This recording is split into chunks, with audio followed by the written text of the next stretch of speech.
توڑ کر رہے ہیں. اچھا یہ جب عرب عالم کے خلاف چلتے ہیں نا ان کی رائے, وہاں کبھی ایسا موقف اختیار نہیں کرتے کہ بن باز کا فتویٰ یوں غلط ایسے کراس لگایا ہوا ہو. سمجھ میں آ رہی؟ بعض اہل حدیث کی رائے بن باز کے خلاف ہیں, شیخ بن باز کے, وہاں یہ لوگ کبھی یہ اسٹائل اختیار نہیں کرتے کہ جناب توصیف الرحمان صاحب کا کوئی کلپ آئے کہ قرآن حدیث کی روشنی میں صحیح قول یوں سائن کیا ہوا ہے نا یوں کر کے, اور بن باز کا فتویٰ ایسے کراس.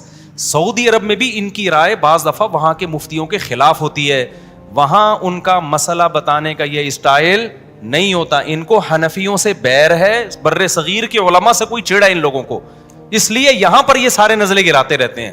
بھائی اسٹائل اگر یہاں نیگیٹو ہے تو وہاں بھی کیا ہونا چاہیے, وہاں بھی نیگیٹو ہونا چاہیے. وہاں تو بالکل ایکچولی یہ دونوں رائے ہیں, ہماری نظر میں یہ رائے زیادہ بہتر ہے. اور یہاں جب آئیں گے تو اتنے بڑے بڑے کراس لگائے ہوئے ہوں گے حنفیوں کی قنوت دعائے قنوت ایسے کر کے.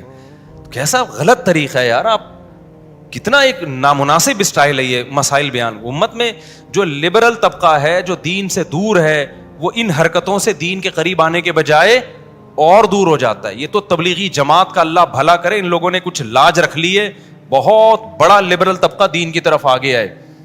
ورنہ جو مذہبی اسکالرز کی اس طرح کی حرکتیں دیکھ دیکھ کے نا پڑھا لکھا طبقہ دین سے قریب آنے کے بجائے دور ہو رہا ہے. تبلیغی جماعت نے ان مسائل کو ہی ختم کر دیا. بھائی یہ دین ہمارے اندر آ جائے, ساری دنیا کے اندر آ جائے, انسان کا بچہ بن, پتلی گلی سے نکل. تو میں ابھی سعودی عرب میں تھا, میں نے بتایا تھا واقعہ کہ 2 عرب آئے, بڑا اکرام کر رہے تھے ہمارے, وہیں کے مدینہ کے تھے اور بڑے اونچے خاندان کے, ائمہ حرم سے ان کے رشتہ داریاں تھیں, ائمہ حرمین سے بہت قریبی رشتہ داریاں. تو انہوں نے پھر بڑے عزت دے رہے تھے ہمیں, نوالے منہ میں بنا بنا کے. میں نے کہا پتہ نہیں ہمیں اتنا پروٹوکول